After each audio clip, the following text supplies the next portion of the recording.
Hello and welcome to this video. Good morning. It's morning now, at least. Today we're going to be talking about this question number 15 on quest number 4. Question 15 for quest number 4, but that'll be in the title below. So let's go ahead and read through this question, then we'll start talking about it. A ball of mass, 0.5 kilograms, initially at rest, is kicked directly toward a fence from a point 20 meters away, as shown below. Velocity of the ball as it leaves the kicker's foot 17 meters per second at an angle of 47 degrees above the horizontal. The top of the fence is 6 meters high. The ball hits nothing while in flight, and air since it's negligible. Acceleration due to gravity is 9.8 meters per second squared. I had that beautiful little picture for us right there, giving us all the information we need. And then determine the time it takes for the ball to reach the plane of the fence. Determine the time it takes for the ball to reach the plane of the fence. Okay, so that's what we're looking for. And I have this nice little table here of all of our information. We have our vertical information, or Y, over here in the right column. We have our horizontal information, or X, in the left column. And then we have time down here. I'll put time in blue. Time, and that's what we're trying to solve for. So now let's put all of our information that we have in this table. Let's see, the ball of mass, 0.5 kilograms. That doesn't matter. Like, none of our equations that we have right now ever deal with the mass of an object, so that doesn't even matter. So I'm not even going to write that down.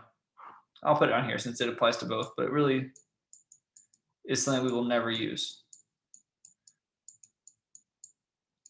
But we will never use this.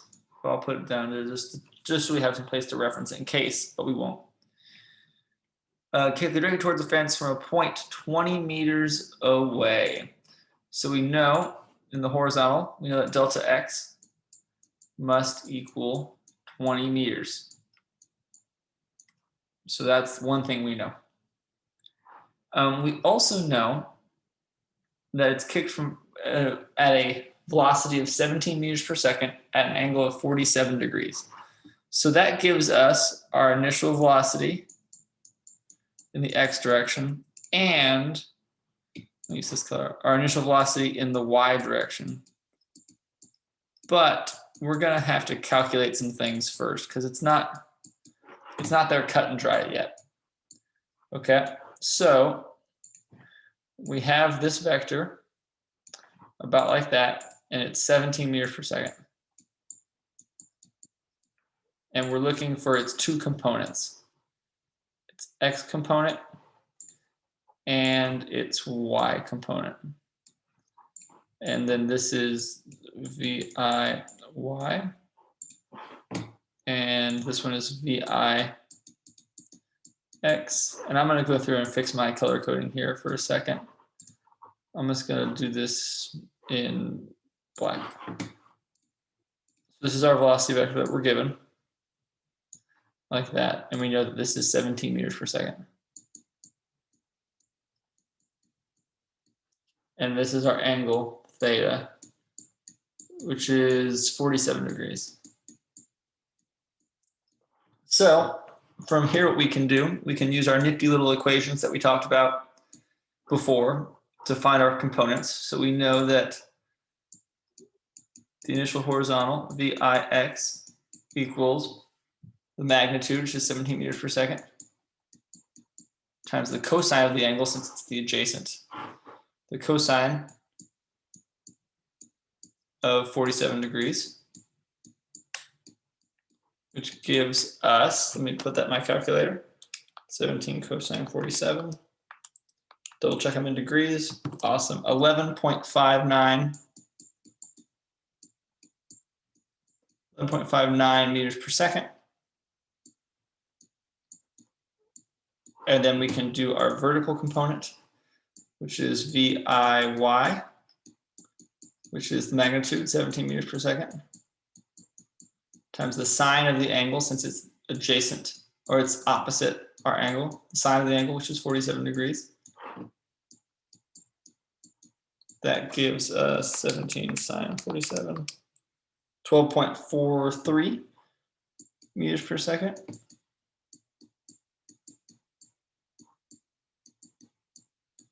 Awesome. So I'll go ahead and put these up here, 12.43 meters per second. And then that's our vertical component. Our horizontal component is 11.59 meters per second. Awesome. And now, since we only need 2 pieces of information over on this side, and we need 3 pieces of information over on this side, we can actually start to solve, but I want to put one more thing in here first.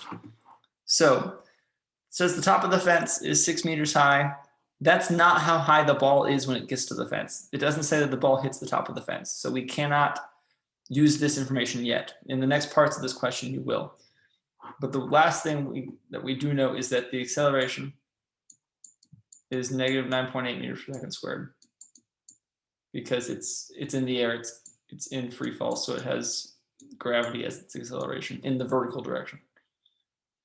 Okay, awesome. So let's get to solving. Looking for the time, we know that delta x equals the initial velocity x times the time, which means that the time is delta x over the initial velocity, which gives us 20 meters over 11.59 meters per second. And sure enough, our units do convert to seconds. And we get that time equals 20 divided by 11.59, 1.72 seconds. And let me put that back up here at our table. We get the time. Make sure I use white shade of blue. 1 equals 1.72 seconds. And there you have it. So that is our answer. That's how we do this problem. Hopefully that helps. There's a couple other steps after this problem on Quest, so hopefully you can figure those out, but I believe in y'all. Hopefully this is a good base. Later, y'all.